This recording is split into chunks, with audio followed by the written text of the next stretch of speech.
Buenos días, pues vamos a dar inicio a la sesión. Voy a hacer una breve presentación sobre algunos temas que vamos a ir viendo y y al final voy a hacer la mitad de la presentación y voy a dar un espacio para dudas y luego voy a presentar la otra mitad y voy a dar otro espacio para dudas. En este módulo, como se han dado cuenta, vamos a utilizar tanto la investigación cualitativa, la observación como la entrevista, eh, como parte de una investigación o de un estudio que vamos a hacer. Ahora, ustedes se preguntarán por qué, o cómo se puede hacer, o qué tanta validez puede tener hacer el estudio de un caso. El objetivo principal que tenemos es empezar a desarrollar las habilidades tanto en cuestiones que tienen que ver con la observación y cuestiones que tienen que ver con la entrevista. Ahora, hace muchos años, en 1848, en Estados Unidos, en Vermouth, existía esta persona que se llamaba Phineas Gage. Él fue la primera persona donde se hizo un estudio de caso único. Este hombre era un trabajador del Estado, trabajador de ferrocarriles, y se dedicaba a poner explosivos para colocar vías del tren. En una ocasión, mientras estaba colocando los explosivos, lo llamaron, él se distrajo y olvidó poner la tierra sobre el explosivo. Lo que sucedió fue que cuando explotó, una pieza de metal le entró por la cabeza.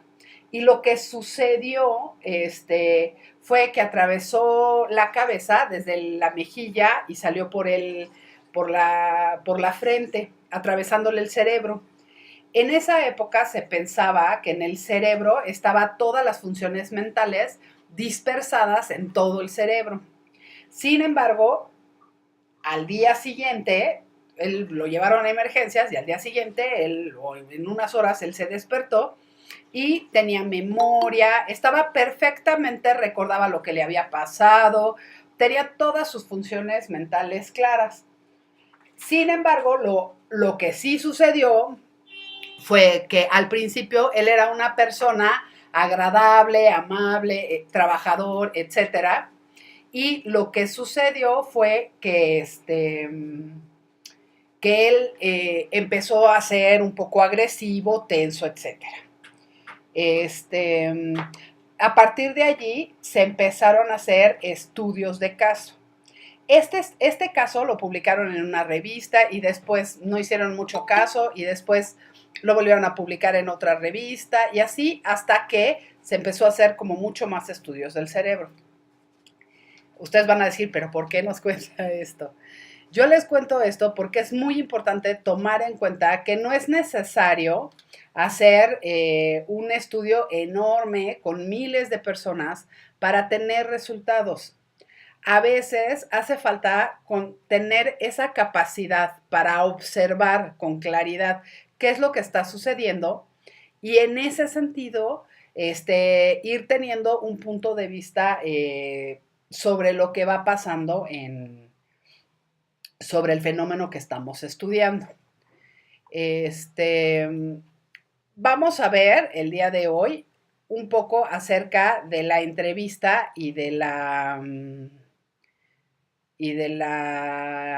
¿cómo se llama? Y de la observación.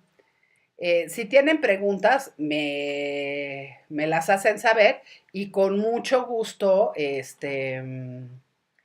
las vemos. La observación es una descripción sistemática de eventos, comportamientos y artefactos en un escenario social elegido para ser estudiado. La observación faculta al observador a describir situaciones existentes utilizando los 5 sentidos, proporcionando una fotografía escrita de la situación de estudio. Lo que sucede es que cuando nosotros vamos caminando por el mundo, pues la verdad es que no observamos, simplemente miramos y tenemos objetivos claros. Si yo voy caminando para ir a tomar el transporte para irme a mi trabajo, lo único que hago es me fijo en qué calle voy, que no hay un agujero en la calle, que pueda cruzar la calle, que no me vaya a atropellar un coche. O sea, solo me fijo en los aspectos en los que me concentro. De igual manera funciona la observación. Obviamente es hacia dónde enfocamos pues nuestra visión, qué objetivo tenemos. Una observación detallada nos va a permitir una descripción detallada. Nos va a permitir revisar expresiones verbales y no verbales de sentimientos. Se puede determinar quién interactúa con quién. Por ejemplo, si ustedes quieren hacer una revisión sobre alguna cuestión que tiene que ver con cuestiones de salud y se van y se sientan a observar en una sala de espera de un hospital, ustedes pueden ver la manera en la que interactúan los pacientes con la persona que los acompaña y cuáles son sus expresiones verbales y no verbales de los sentimientos. Pueden decir, no, no estoy nervioso, y se están mordiendo las uñas, jalando el pelo, se ve que tienen ya cosas en la piel, etcétera. Otra cuestión que tiene que ver la observación es que facilita la comprensión sobre cómo los participantes se comunican entre ellos, cómo se hablan, de qué hablan, cómo es el lenguaje verbal y el no verbal, etcétera. Se pueden contrastar definiciones de los términos en los que los participantes usan en las entrevistas. Es decir, un participante nos puede decir algo en una entrevista y nosotros lo podemos contrastar contra lo que vemos en la vida real. Así como diría Groucho Marx. ¿A quién le creo? ¿A usted o a mis ojos? Es decir, muchas veces un participante entra, por ejemplo, a una clínica de salud porque tiene problemas severos con la diabetes. Y le pregunta el médico, ¿usted ha seguido su dieta?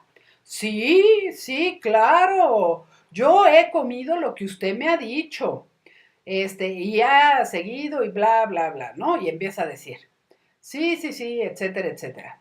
Y de pronto el doctor se puede asomar por la ventana y ver cómo su paciente sale y se compra una torta de tamal.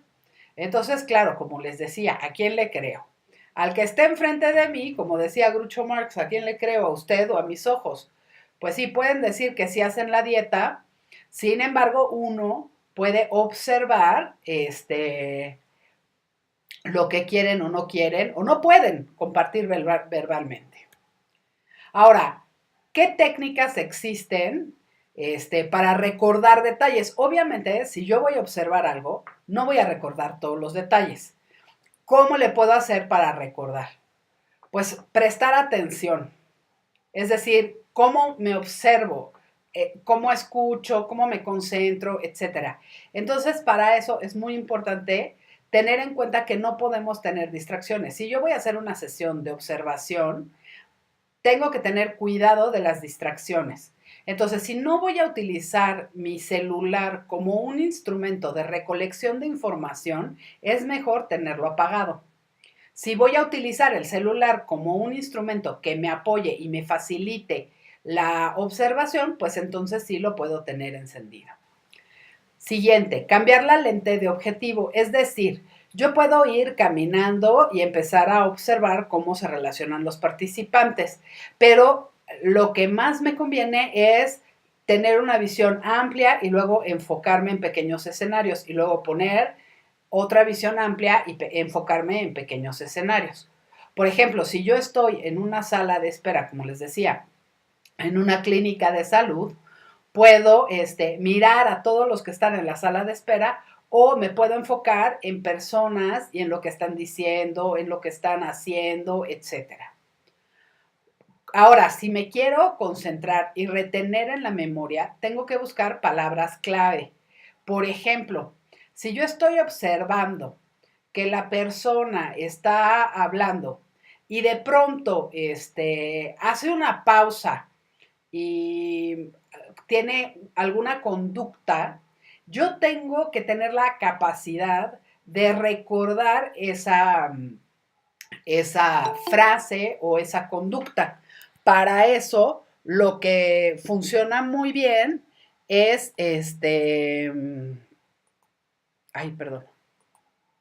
Ya, para eso lo que funciona muy bien es concentrarse. Concentrarse en lo que está sucediendo y recordar una palabra. Por ejemplo, si la persona saca de su bolsa un topper con algo, yo puedo recordar el color de lo que sacó de la bolsa, por ejemplo. Ahora, concentrarse en la primera y en la última observación de cada conversación. O sea, si yo estoy conservando o conversando con alguna persona mientras estoy observando, suponiendo que yo tengo como objetivo observar las conductas de las personas que tienen algún problema de salud. Voy a una clínica especialista en ese problema de salud. Voy a concentrarme en la primera y en la última palabra de cada observación, de cada conversación. ¿Para qué? Para que pueda retener la mayor información. Y a veces nuestra memoria lo que hace es aglutina. Y entonces se aglutina la mayor cantidad de información posible. Y de esta manera tenemos acceso a una gran cantidad de información. Claro que esto es antes de los celulares. Ahora nosotros, pues, es muy sencillo. Abrimos el celular, le ponemos grabar y grabamos la conversación completa. Ahora, la que sigue. Reproduzca mentalmente las observaciones y escenas. Es muy importante que cuando vemos y oímos algo, tengamos en cuenta como qué estamos sintiendo y qué estamos viendo, porque muchas veces nosotros tenemos un tercer sentido que nos hace darnos cuenta de cosas que están presentes y que no vemos a simple vista. La que sigue, tomar nota tan pronto como sea posible después de la observación. Es decir, programar. A ver, Lupita tiene una pregunta, dime.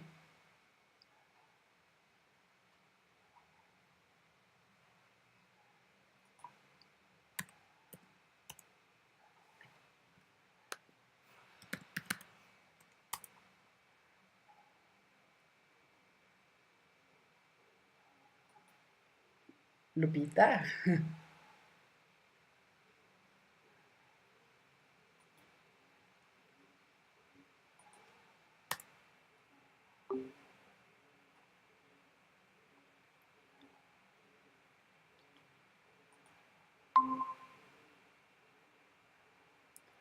Lupita, ¿tienes una pregunta?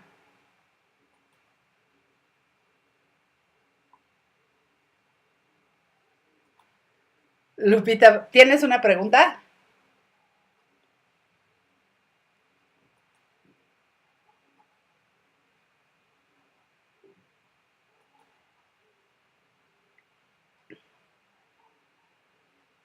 Bueno, seguimos.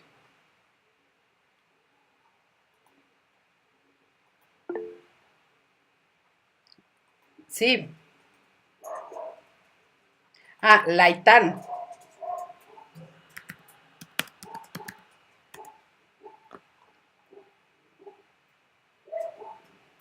Ah.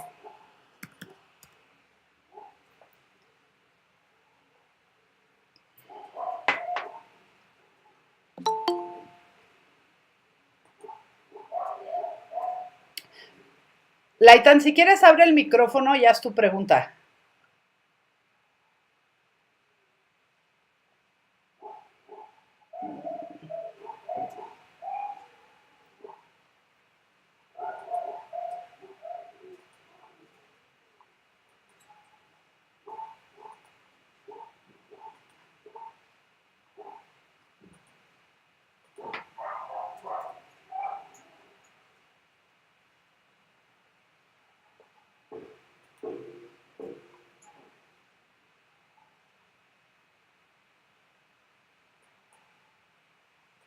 Bueno, voy a seguir. Este,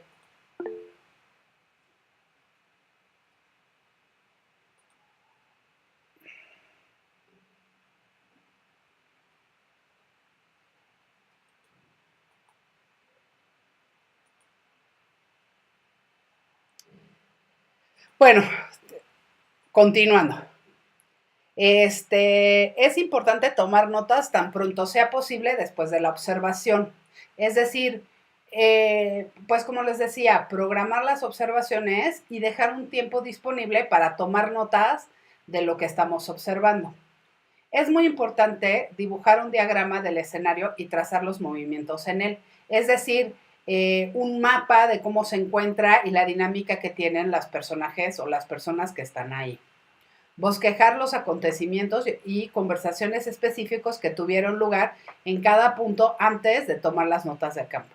Es decir, bosquejar qué acontecimientos suceden, en dónde suceden y qué está sucediendo. Ahora, ¿cómo se toman notas? Se toman notas, primero se pone una carátula, se titula, se le pone en la siguiente actividad que tienen en el módulo, hay un formato para llenar un diario de campo. Ahí vienen algunas especificaciones. Entonces es muy importante tener una carátula, indicar el día, la hora, el lugar, etcétera. Incluir el diagrama del escenario al principio de las notas. Esto es susceptible de cambiar. A mí me gusta incluir el diagrama al final de la nota, pero lo pueden incluir donde a ustedes les quede pues más cómodo. Dejar márgenes suficientemente amplios para comentarios tanto de ustedes como de otras personas. Puede ser de ustedes o de personas que los acompañen a las observaciones. Emplear comillas para observaciones. Por ejemplo, si yo voy observando y alguien tiene un comentario, ponerlo entre comillas. Use seudónimos para el nombre de las personas y lugares. Las notas deben conservarse por lo menos triplicadas. ¿Para qué? Para que puedan a la hora de clasificar la información, a la hora de analizarla, etcétera. Ahora, esta parte de las comillas es muy importante porque, por ejemplo, vamos a suponer que estamos haciendo una investigación sobre salud y el doctor y la persona está en la sala de espera esperando entrar y de repente le comenta a su acompañante, no, pues, y te tomaste todo lo que hiciste todo lo que te indicó el doctor.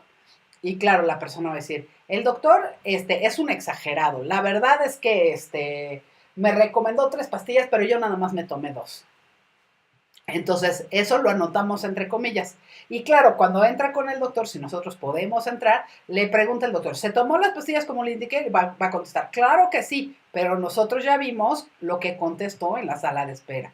Entonces, vale la pena tomar notas y entrecomillarlo para poder contrastar esta información. Ahora, es muy importante, como información adicional, incluir los comentarios de quien observa, la descripción del escenario y de las actividades que suceden en el escenario, la descripción detallada de las personas, el registro de detalles de accesorios del diálogo, el registro de las propias observaciones y acciones. Ahora, ¿cómo se hace? Primero se hace, hay 3 fases. Primero sería una observación descriptiva. Yo describo qué es lo que sucede en la observación, qué estoy observando, y describo de forma general lo que estoy viendo. Después me puedo enfocar. Y yo puedo decir, bueno, de todas las conductas que hay, a mí la que me interesa estudiar es tal. O de todos los sentimientos que se mueven, a mí el que me interesa es estudiar tal. Y me voy enfocando. Y la observación selectiva es cuando yo ya selecciono, por ejemplo, a una sola persona a la que voy a observar durante cierto tiempo. Bueno, hasta ahí terminamos con el tema de observación. No sé si alguno de ustedes tiene alguna pregunta.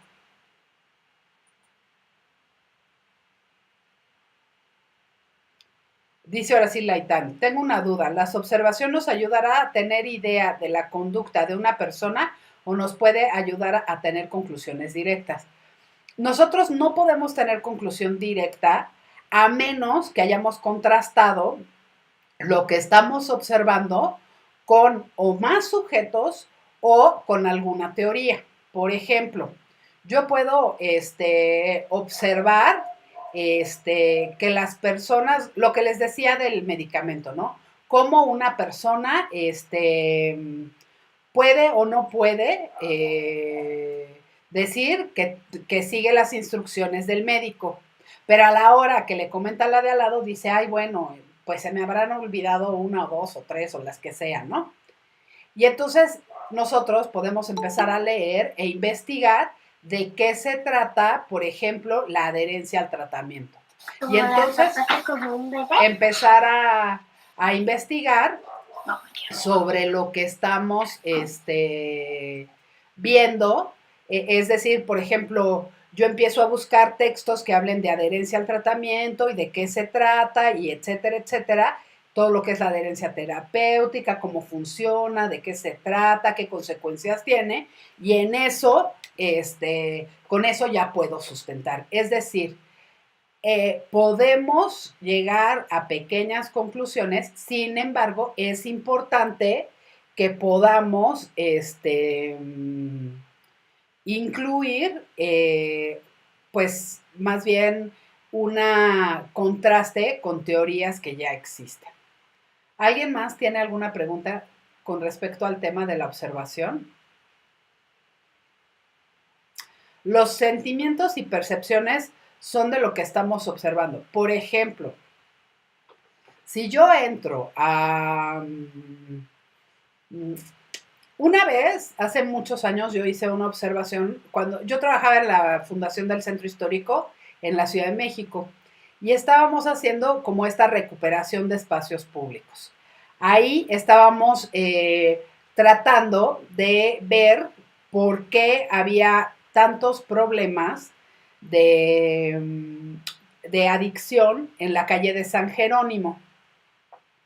Estuvimos observando pacientemente en esa calle y nos dimos cuenta que afuera de la Universidad de Sor Juana hay una pared muy grande y ahí se reunían algunos muchachos y jugaban fútbol. Ellos estaban pateando la pelota y golpeaban contra la pared y así. Se acercaban personas y dejaban dinero en una pared y tomaban una bolsita con lo que nosotros pensamos que son sustancias. Entonces, claro, mientras veíamos eso, a mí me dio, pues, no sé, como un sentimiento de sorpresa, por ejemplo, al principio. Ese tipo de sentimientos los registro. O sea, yo registro mi propia sensación, o sea, a mí me dio sorpresa ver que los jóvenes estaban haciendo ese tipo de venta de droga que realmente los ponía en evidencia, sin embargo, pues no podía yo decirle a la policía porque ellos dirían, ay, quién sabe, ahí está, no es mío, ¿no? Y en ese sentido, pues es como, pues algo que se puede dar. O los sentimientos de la propia gente. Podemos ver, por ejemplo, cuando estamos hace poco fui a un velorio de una persona que murió y pues era una persona muy mayor, etcétera, ¿no? Y entonces yo fui a acompañar a unos familiares y en la sala de al lado la gente estaba destrozada. ¿Por qué? Porque había muerto un niño. Entonces yo podía ver los sentimientos que tenía la familia, que no son los mismos que cuando muere una persona mayor, ¿no? Entonces, respondiendo a la pregunta de Rocío, los sentimientos y las percepciones son de ambos, de lo que estamos observando y de nosotros mismos. ¿Alguien más que tenga alguna pregunta?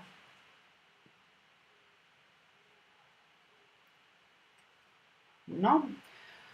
Bueno, vamos a seguir rápidamente con la entrevista, porque tanto la observación como la entrevista van a ser nuestros instrumentos básicos para estos pues pequeños estudios que vamos a hacer en este semestre. La entrevista. Una entrevista, pues, es el intercambio de información entre dos o más personas. Ahora, cuando hablamos de entrevista en una investigación cualitativa, estamos hablando de una entrevista más abierta. Es flexible, dinámica, es descriptiva, no es directiva, no es estructurada, no es estandarizada.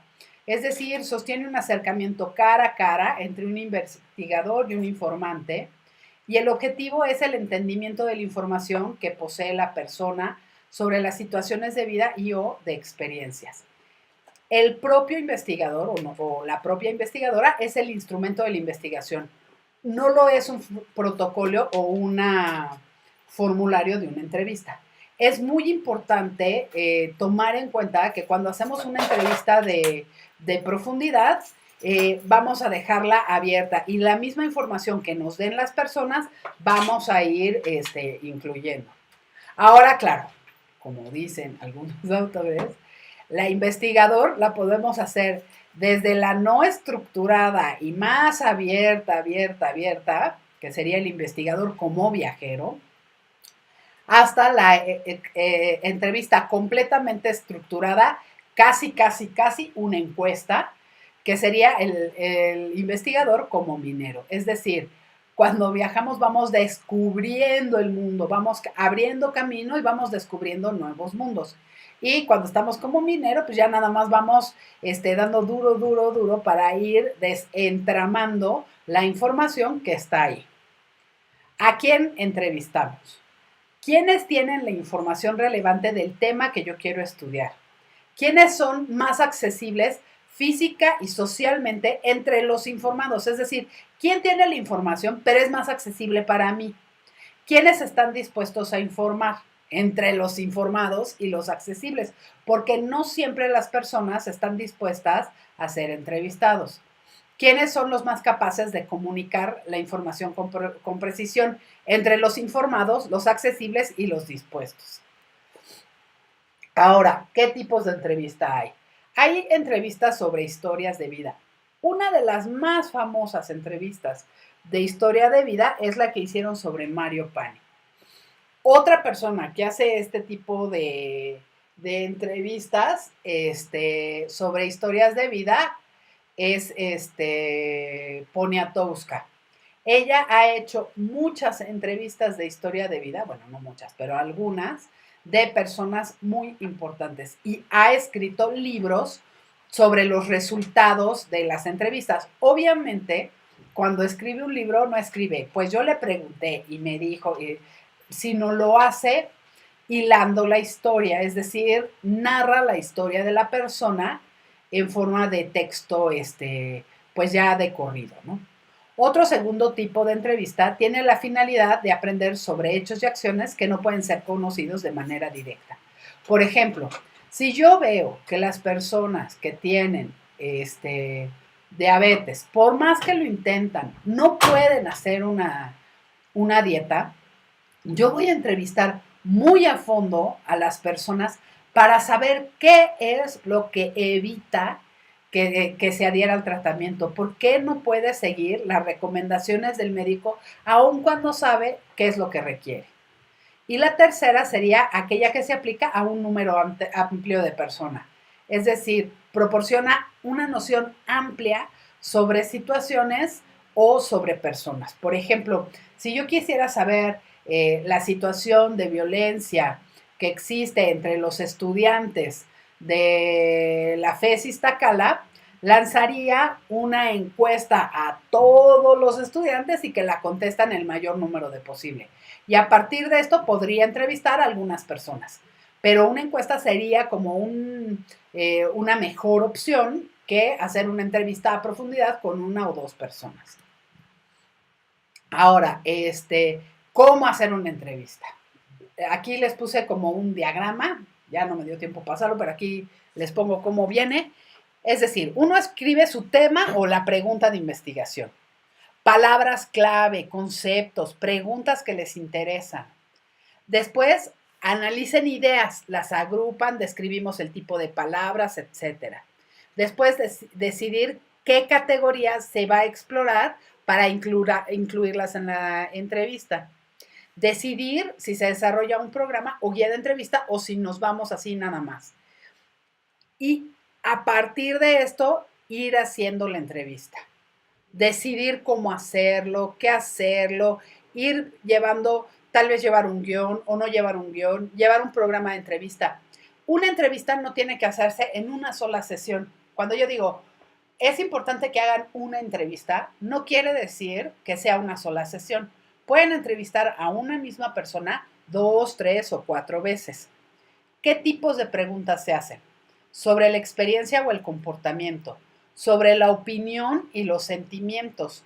Entrevista de conocimiento. Por ejemplo, hay temas que nosotros desconocemos. No tenemos que saberlo todo. Y entonces, por ejemplo, podemos empezar a hablar sobre la experiencia y el comportamiento. Y entonces nos pueden empezar a decir, no, pues lo que pasa es que cada vez que me tomo la medicina me sucede esto y esto y esto. Y entonces, claro, nosotros empezamos a aprender cuál es el impacto del medicamento en la vida de las personas. Sobre la sensibilidad. Hay otro tipo de preguntas que tienen que ver sobre cuestiones demográficas o de la historia personal del entrevistado. Por ejemplo, este padecimiento que usted tiene, ¿solamente lo tiene usted o lo tiene alguien más en su familia? ¿Quién en su familia lo tiene? ¿Lo tiene nada más usted o lo tiene, por ejemplo, si le dice, no, pues lo tiene mi padre?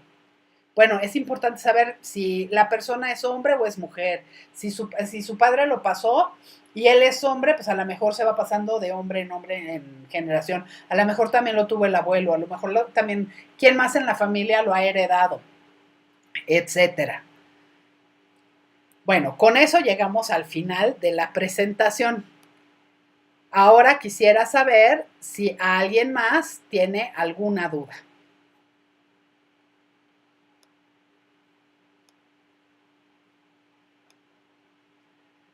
Chicos, chicas, ¿alguna duda?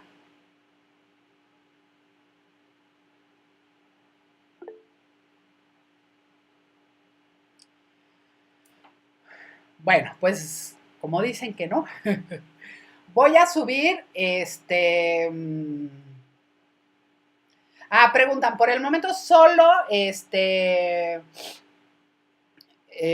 solo vamos a hablar sobre la actividad 4 es sobre la observación. Es decir, ustedes van a leer el texto de Taylor. El texto de Taylor es un texto súper básico, súper clásico.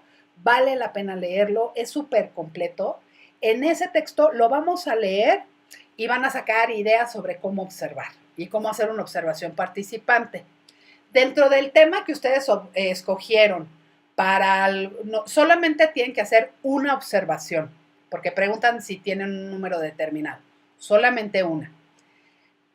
Dentro del tema que ustedes eligieron, vamos a suponer que eligieron la relación entre la diabetes y la falta de actividad física.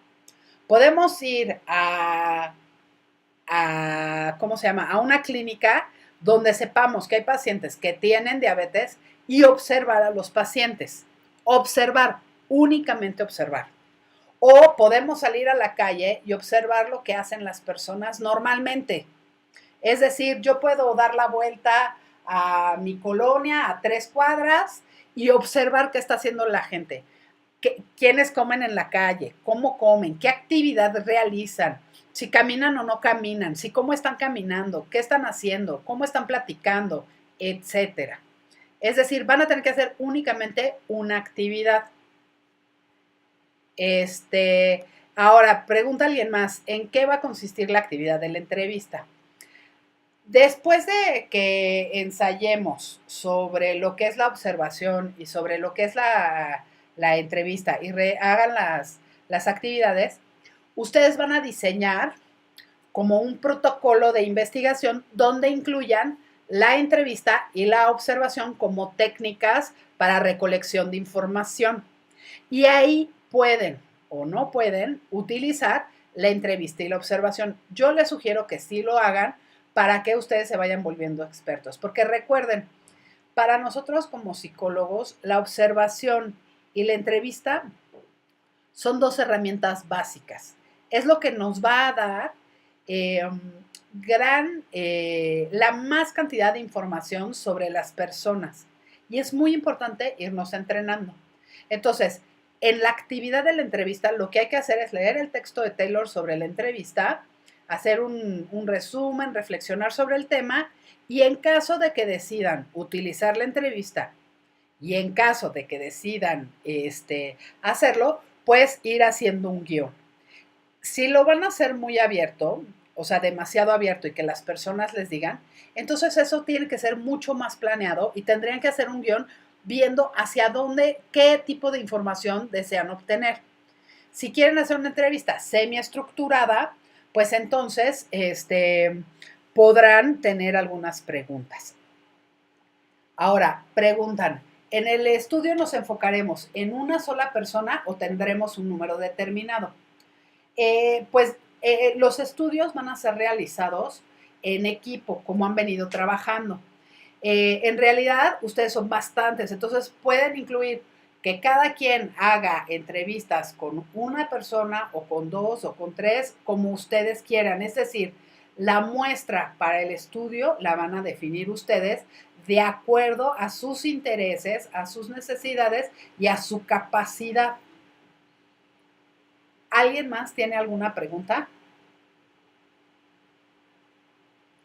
El trabajo final será el resultado del estudio que han hecho. Es decir, ustedes van a hacer una propuesta de investigación, van a hacer la observación, van a hacer la entrevista y van a entregar un informe. A partir de ese informe que integren, vamos a hacer un análisis a partir de los fenómenos socioculturales. Miriam pregunta si tendremos que diseñar algún taller y aplicarlo. No, no tenemos que diseñar algún taller y aplicarlo. Tenemos que diseñar una investigación, llevar a cabo la observación y la entrevista. Eso ustedes me lo entregan a mí. Yo lo reviso y a partir de eso les doy recomendaciones para que ustedes incluyan los fenómenos socioculturales que se están presentando en el estudio que ustedes tienen. Fenómenos socioculturales como qué, como sexo, como edad, identidad de género, etnia, cultura, etcétera, etcétera, que está incidiendo en este fenómeno. No sé si hasta ahí tengan alguna otra duda.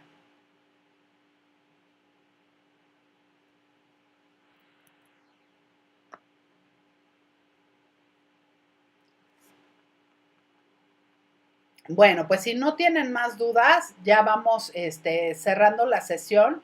Voy a subir el video de esta videoconferencia a la página y voy a subir la presentación. Si alguien tiene alguna duda, por favor, escríbame, ya sea por mensaje o por correo, y si desea tener otra sesión de videoconferencia, también lo podemos hacer ya sea individual por equipo o con todo el grupo. Bueno, pues si no hay nada más, les doy las gracias por haber asistido a esta reunión.